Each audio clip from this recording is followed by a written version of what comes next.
Parachat Mishpatim, donc là on a fini un peu les parachutes de... On va pas dire sympathiques, mais on va dire un peu... un peu historienne, on va dire, un peu de l'histoire. On a fait les Bereshit, on a fait l'histoire d'Abraham, Yitzhak, Yaakov, les 10 commandements, l'Égypte. Ah, c'est des très belles histoires, on a appris beaucoup de choses, mais là, comme on a dit à ce Shabbat, dans la Torah, il n'y a pas simplement les histoires, mais il y a aussi le concret. Il faut aussi apprendre les lois. Un homme qui connaît les histoires de la Torah mais qui ne connaît pas les lois, bon, ça devient un histoire, rien. Mais ça devient pas un juif. Il reste historien, il n'est pas juif. Pour être un juif, il faut être un historien qui est pratiquant. Et comment on pratique? Il faut apprendre des lois. Donc voilà que comment on a fini la semaine dernière.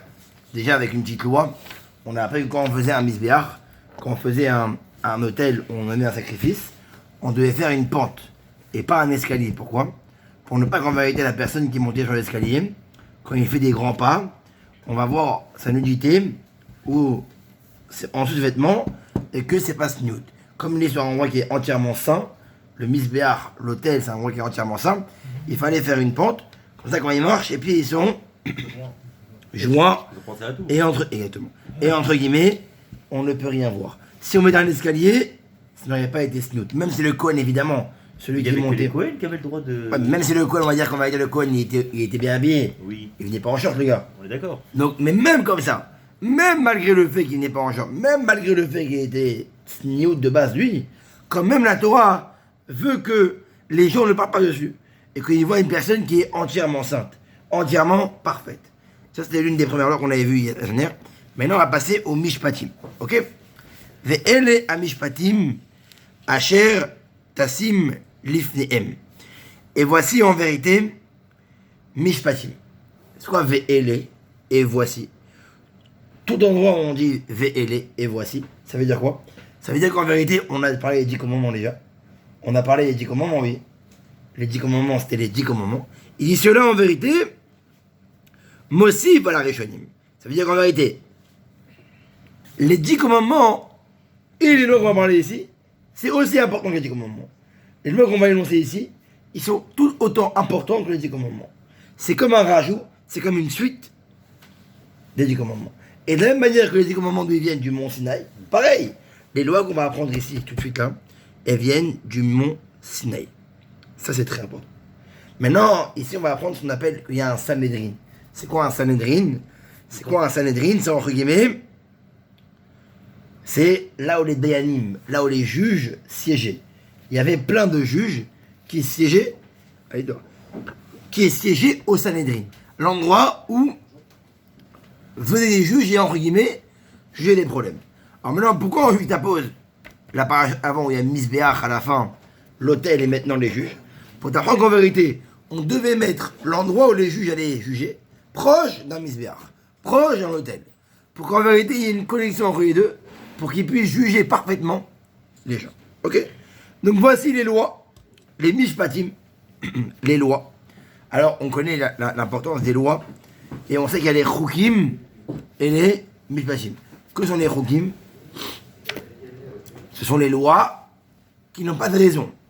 Comme par exemple, Para Aduma, la vache rousse, c'est une chose qui n'a pas de raison, qui n'a pas vraiment de fondement. On peut la comprendre, on comprend ses bienfaits, mais elle n'a pas vraiment de fondement, de raison, de cause à effet, de conséquences et buts. Hachem dit d'affaire, tu l'as fait. Là, on parle des mishpatim, les lois qui sont sociales, que on comprend. T'as volé, tu payes. T'as ton père, tu meurs. C'est social, c'est clair. Et on peut comprendre pourquoi. Donc voici les lois compréhensibles. Asher, Tassim, Livnehem. Que je vais te mettre devant toi. C'est beau, hein. Hachem, il dit à Moshe Rabbeinu.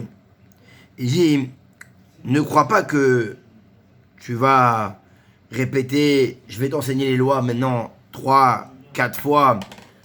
C'est vrai qu'on a les connaître entièrement. Non, non.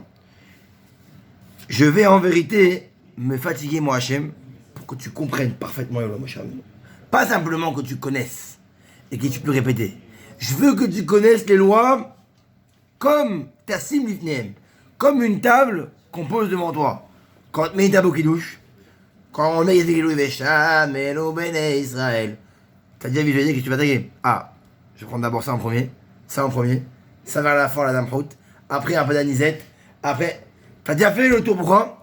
Parce que tu connais parfaitement le sujet. Tu connais bien ton kidouche. Tu l'as répété. Tu l'as travaillé. T'as fait une erreur une fois, t'arrives moins de dame Prout, t'aurais pu prendre dame Prout.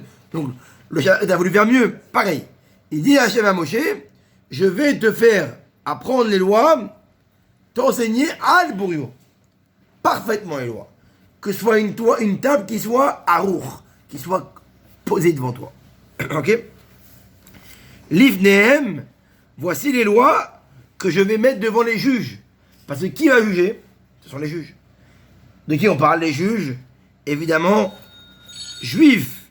Oh. Il dit, et vous dites comment c'est beau ici. Ce mandat, on apprend que. Regardez, il dit ici. Il dit que, quand il dit, voici les lois qu'on va mettre devant vous. C'est quoi l'Ifnehem, Kevin? L'Ifnehem, c'est les juges juifs. Qui ça vient exclure? Les juges Goy. Et donc quoi? Il dit en vérité, c'est pas que les juges, ils sont différents des juges juifs. Il dit, même si tu sais que quand demain tu vas aller voir un juge Goy, et qui va aller juger comme un juge juif, n'amène pas les gens à être jugés dans les jugements des Goy. Pourquoi? Parce que celui qui amène des lois juives à être jugé devant des Goy, c'est-à-dire, si la Torah, elle peut résoudre le problème. Ça veut dire, demain j'ai un problème avec une personne, ouais. La Torah peut me le résoudre. La Torah en parle. Et la Torah a mis en place des juges. Donc normalement, qu'est-ce que tu fais? Tu vas voir qui? Un juge. Si tu vas, toi, amener un litige qui aurait pu être jugé par des juifs à des goïms, Mechalel et Hachem. C'est un chiloul Hachem. C'est logique. C'est comme si en vérité, je ne faisais pas confiance au bon Dieu. Le bon Dieu a mis en place des bâtiments, des maisons de jugement. Il a mis en place des millions de lois qui peuvent résoudre ton litige. Et toi, Handek, qu'est-ce que tu fais? Tu vas voir Maître Chavot à la cour de Bobigny. Qu'est-ce que tu fais à ce moment-là? Rioul Hachem. Pourquoi? Parce que tu remets en cause, tu dégrades. Imagine, voilà, le Chavot, il connaît le bon Dieu. Il dit, attends, mais c'est bizarre qu'un juif vient me voir là. Il y a écrit dans sa Torah, dans sa Bible là-bas, que s'il a volé, il paye. Après, à moi, ah, ça veut dire qu'il ne croit pas en son bon Dieu. T'as fait un Rioul Hachem.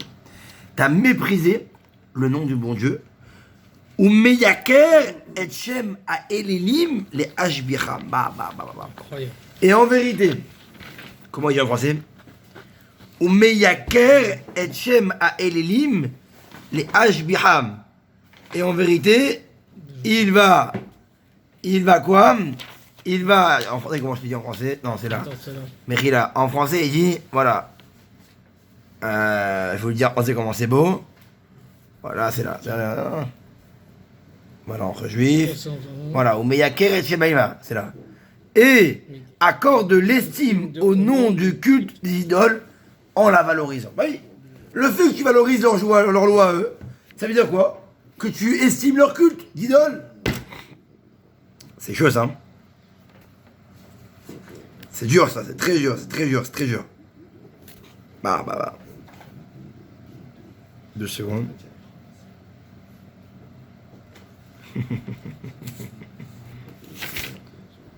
Bah oui, c'est logique.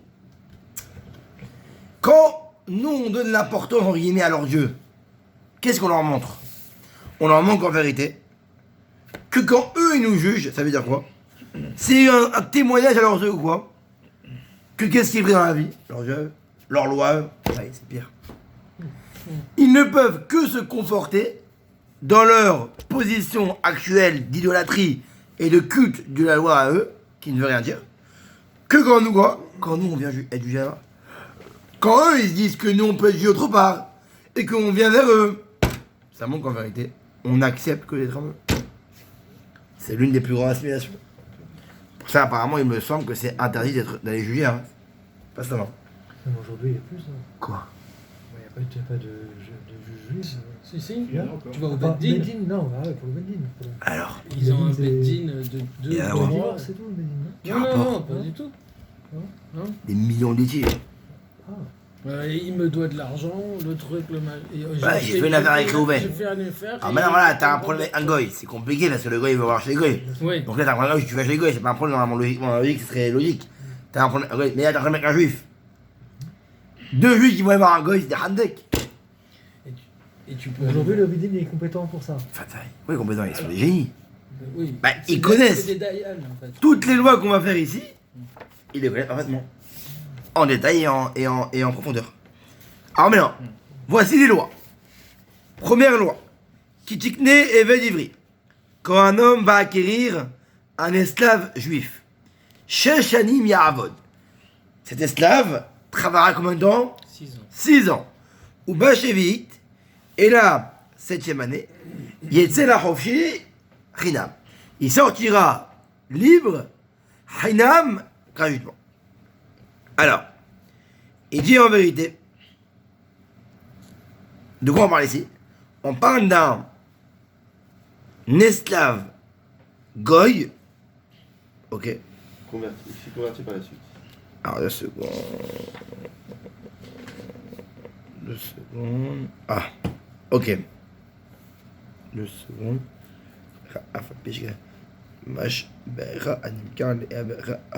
Ok. Donc on parle en vérité d'un esclave juif, ok? Par exemple, imaginons, Reuven, il arrive, il braque ton magasin, ok? Il braque le magasin de Shimon. Shimon l'attrape et il l'amène où? Il l'amène au Badin, au tribunal. Shimon m'a volé 1000 euros, 10 000 euros.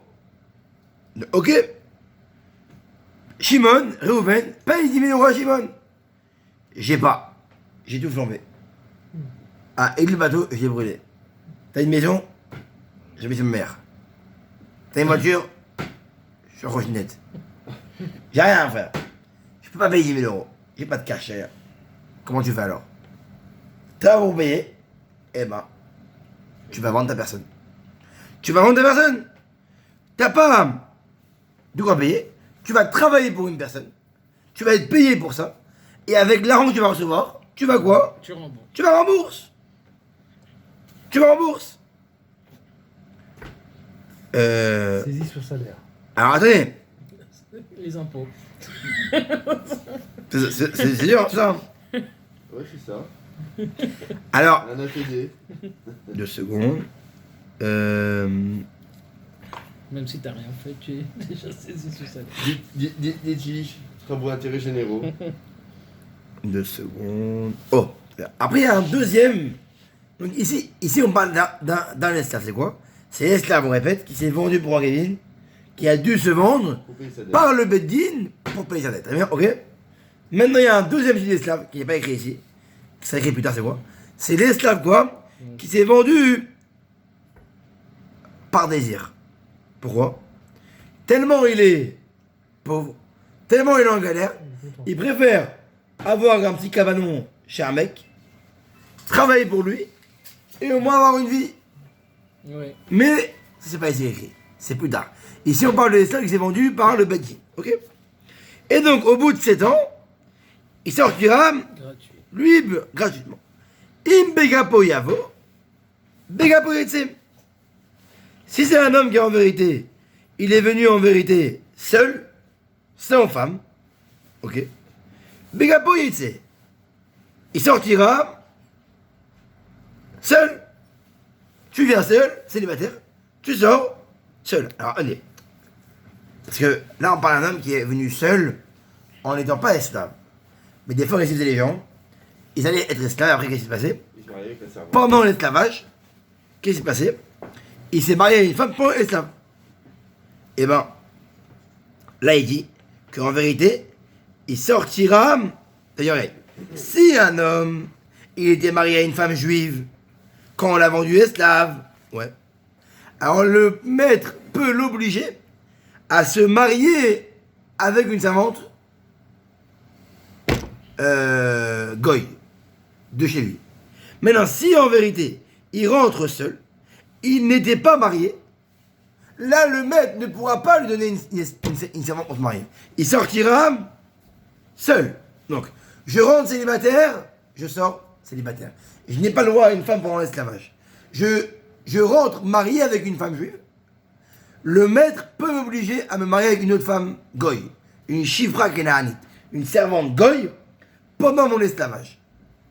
Et après, soit je la garderai, soit... C'est incroyable ça. Imbaal Ishaou. Maintenant, si cet homme-là, il était marié avant d'être esclave, ok. Sa femme juive avec qui il était marié sortira avec lui. Mais si le maître l'avait obligé à se marier avec une esclave aussi, goy, il la laissera chez le maître. Donc s'il rentre seul, on l'a dit, Il la laissera où? chez le maître. Chez le maître. S'il rentre seul célibataire, il sortira seul. S'il rentre marié avec une juive, il sortira avec la juive. Et si par ailleurs il s'est marié avec la goy pendant 6 ans, il laissera là-bas la goy. Ok? Veyatsea yishtaimo. Maï, il dit, bon ça. Il dit, mais qui est devenu esclave? Quand un mec il va en prison, qui va en prison? C'est l'homme. C'est l'homme, pas la femme. Donc, pendant 6 ans, quand il s'est marié avec une goy par exemple, la femme elle était où? Elle était à la zombie. Alors oui, il va la récupérer après. Et il laissera la goy chez le maître. Mais comment il dit? Et sa femme sortira avec lui. Non. Ça vient apprendre qu'un mec qui prend un esclave, parce que vous allez voir qu'en vérité, avoir un esclave, c'est pas tellement... Pas que des avantages. C'est pas du tout un avantage. Que, en vérité, celui qui prend un esclave, même s'il a de l'argent, il est obligé de quoi? De... Le vêtir, l'entretenir. Khazak. De, en vérité, de nourrir sa famille. Et quand, en vérité, le mec sort, là, le maître sera plus obligé de nourrir sa famille. Mais pendant 6 ans, c'est où ça? Le maître devra nourrir le mec, qui est esclave, Les enfants. et sa femme, et ses enfants. Les pampers, les couches, le lait, etc., la galère, les robes pour la femme, le manger. Donc tandis que l'esclave qui est déjà à la maison, il n'a pas à la nourrir parce qu'elle fait déjà partie du package. Donc c'est plus simple pour lui. Qui? C'est une bouche en moins à nourrir parce que son esclave femme non juive, Oui, bon, ok, c'est bien. elle est déjà nourrie d'un Sans cousin, sans ça, avant ça. Donc ça, il gagne une bouche. Très bien. Exactement. Imadona vitel noisha. Maintenant, on a dit, si le maître, même si le mec, l'esclave, il rentre marié, il était marié avec une juive, la juive reste à la maison, chez lui, il rentre chez le maître, et s'il veut le maître, c'est quoi? Qu'est-ce qu'il veut le maître? Il lui donne quoi? Il lui donne une esclave goy. Une esclave goy, pourquoi? Pour que l'esclave lui fasse ses enfants esclaves.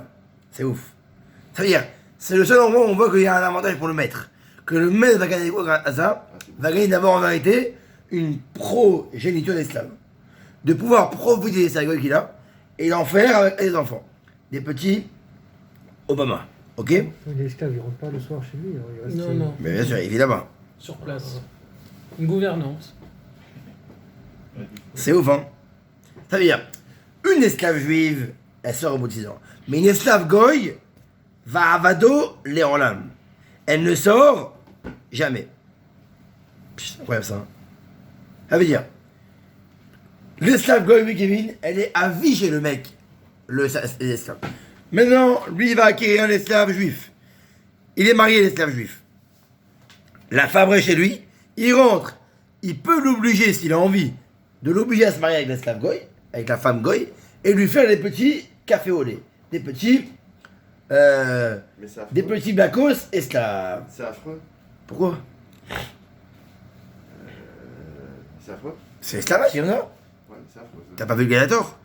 Veim Veandalo banim au banot. Et ils auront ensemble des enfants ou des filles.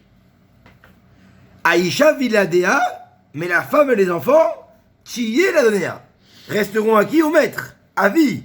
Et lui pourra en vérité, quand il aura un esclave, le marier avec lui, etc., et après les vendre. Veu et Begapo. Et le mari, l'esclave juif sortira seul et ira revendre qui? Sa femme juive. Vei mamor yomar haeved. Oh, rabotaille. C'est le pire. Vei mamor yomar haeved. Et si Menachem Mendel Il dit à son maître au bout de 6 ans, Ahavti et Oni, j'aime mon maître, et Tishti, Ma femme et mes enfants. j'aime Vanessa. Vanessa. Allez, Dan, Ved Banaï, j'aime Tiger, Qui c'est? j'aime Kevin. Qu'est-ce qu'on fait? Bah, il part pas. Si le mec il a oublié Hana, frère, Bah, il a oublié son fils, bah, il a qu'à la faire rentrer aussi dans la maison du maître. il préfère rester avec le maître. Et Barabotai, Veigisho Adonav El Elohim, et Veigisho, et son maître va l'approcher, El à Elohim, vers les juges. Il faut qu'il aille au Beddin, au juge. Rabotai, vous m'avez dit maximum il y a combien de temps? 7 ans. 6 ans. Si. Et là, le mec, il veut rester avec moi, que je fais. Donc, Il m'a pourri la vie pendant 6 ans déjà. Il me plaît. Veigisho, elle a Delet ou elle a Mezouza. Et ils vont l'approcher d'une porte ou d'une Mezouza. C'est quoi une porte? C'est en vérité un bout de bois qui ferme la porte. C'est le bout de bois, Louahaetz, à ce guerre et à pétard. C'est le bout de bois qui ferme la porte. Et c'est quoi Mezouza? C'est les deux poutres des côtés de la porte, où il y a dessus le linteau. Ok? Ça veut dire quoi en vérité?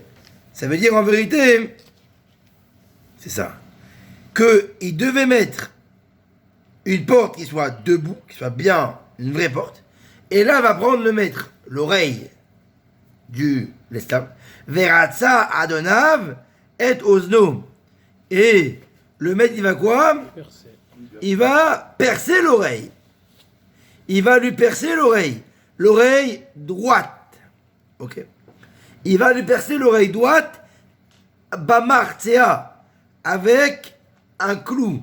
Va avado leolam. Et il sera esclave jusqu'au Yovel. C'est quoi le Yovel? La 50e année d'un cycle. Donc c'est par exemple, on est à la 10e année du cycle. Il restera 40 ans. Il restera esclave, léorlam, à jamais, c'est-à-dire au maximum on peut 40 ans. Alors Abodaï, pourquoi on lui pointe son oreille? Pourquoi on lui pointe son oreille? Qu'est-ce qu'on s'en... Pourquoi on ne lui pointe pas le dos, frère? Le ventre? Pourquoi pas la langue, frère? On est tatouage, pourquoi? Ça, on peut le voir, il sera toujours assez indistinct. C'est-à-dire? On pourra toujours remarquer, on saura que c'est le signe. Kevin, est-ce que cet esclave il fait bien? Est-ce qu'il est bien, bas esclave? S'il est célibataire, oui. S'il est marié, non. Triche pas, Yoann. Est-ce Oui, qu'il est bien? Moi j'ai triché, moi. Est-ce que l'esclave il fait bien? Dan, arrête-toi. Il vient de rester. L'esclave est-ce qu'il fait bien?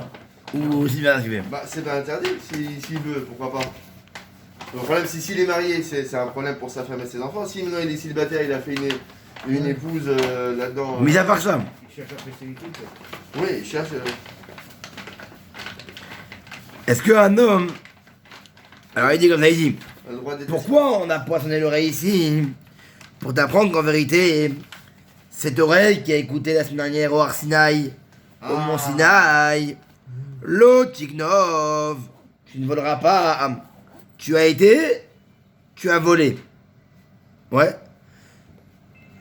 Et quoi? Et l'oreille qui a écouté au Mont Sinaï, qui lit Béné Israël Avadim, que vous les Juifs, Je vous ai libéré. vous serez à moi mon esclave. À qui? Auprès d'Hachem. Auprès d'Hachem. Toi, qu'est-ce que tu veux? Tu veux que devenir un esclave auprès d'un humain? Tu veux rester à vie esclave? Tu as pas honte? Je vais te percer- Évidemment que c'est mal. je vais te percer cette oreille qui a On t'a vendu, t'as fait une bêtise, ok. Tu payes, c'est normal. T'arrives pas à payer en espèces, tu payes en nature. Mais que tu veuilles rester là-bas, que tu veuilles, parce que Rabotai, il est esclave le gars, c'est pas... Le mec, même si est-ce que tu veux une femme, il est pas Ça, les social. gars, Mais demain, vous êtes PDG vous. T'es PDG demain? T'as volé un mec, t'arrives plus à payer. tu vas devenir esclave. Mm. Et au bout de 10 ans, on dit, ah, le siège t'attend de la boîte. Ah non, moi je vais rester ici. Tu préfères abandonner une vie, Il y a des gens qui ont du mal à s'insérer non, après des années de prison. malheureusement, parce qu'ils n'ont pas de base. Mais nous qui avons la base de la Torah, qui avons Hachem, on t'a dit tu seras à jamais esclave d'Hachem. Et toi, qu'est-ce que tu veux? Tu veux devenir esclave de quoi, d'un homme? Évidemment que c'est une erreur. Évidemment que là, Hachem nous dit, c'est une grave erreur. Pareil pour l'homme. L'homme, des fois, il n'arrive plus à écouter. On lui parle. Viens étudier. Viens à la tefila. Fais des chouvas. Fais des efforts. Écoute ta femme. Divorce pas. On lui parle, le mec. On lui dit 10 fois les choses. On lui explique A plus B qu'il va rien gagner, qu'il va perdre et qu'il finira avec des bêtes dans le cercueil. Ah, On lui explique, les gars, on lui montre des exemples. On lui parle de la des people. Eno zen tishomaat. Il n'a pas l'oreille qui écoute. Pourquoi? Parce qu'on lui a poissonné l'oreille. Pourquoi? C'est comme l'esclave. Il a tellement aimé sa vie d'esclave, tellement il s'est habitué. Il ne ressent même plus la vie normale. Pareil ici. Pour ça, on demande à l'esclave, fais un effort, redeviens normal. Pareil pour un homme. Quand il fait des bêtises, dit le Maharal de Prague, quand un homme fait des bêtises, qu'est-ce qui se passe? Il y a ce qu'on appelle l'adrénaline, le cœur qui bat. Boum, boum, boum, boum, boum, boum, boum, boum, boum, boum. Ça c'est quoi? C'est un neshama qui t'appelle. Fais pas ça. Fais pas ça. Fais pas ça. Arrête. Alors des fois, il a peur. Tellement que ça va vite. Quand un enfant il fait une bêtise qu'il n'est pas habitué à faire, il a peur. Mais s'il fait 3 fois, 4 fois, et que personne ne lui dit rien, et qu'il s'en fout, à la fin, ce cœur devient normal. Ça devient naturel pour lui. Et il est pareil. Quand l'homme, en vérité, son cœur l'appelle, fais pas ça, fais pas ça, fais pas ça. Et à la fin, son oreille n'écoute plus, c'est fini. Il est atrophié. Un homme peut atrophier son oreille. Un homme peut en vérité éliminer de lui l'audition. Pas le fait d'écouter, de vouloir écouter. Quand on va à un cours de droit, par exemple, on peut soit être spectateur et juste venir parce qu'il m'a cassé les pieds, je suis là, il faut venir une fois parce qu'il m'a cassé les pieds. Ou on peut venir parce qu'en vérité, on sait très bien qu'on va apprendre des choses. Et on est demandeur de le faire. Parce qu'en vérité, on sait que ça peut nous apprendre que les bonnes choses. Mais des fois, les gens, tu leur parles, mais c'est des murs, les gars, c'est des génies. Parce que ils ont tellement fait de fois les choses mauvaises qu'il faudrait qu'il y ait un changement total de leur vie. Il faudrait qu'ils aient un désir profond de vouloir changer pour redonner à leur oreille une capacité de pouvoir entendre. Mais des fois, ils sont atrophiés. Ce qu'elle apprend ici, la paracha. L'oreille que tu as écoutée au Sinaï ne la rend pas atrophiée. Comprends qu'il ne faut pas rester esclave. Il faut au contraire sortir de l'esclavage, sortir des erreurs et toujours écouter les oreilles, le cœur qui bat. Fais pas ça, Hazak Baruch.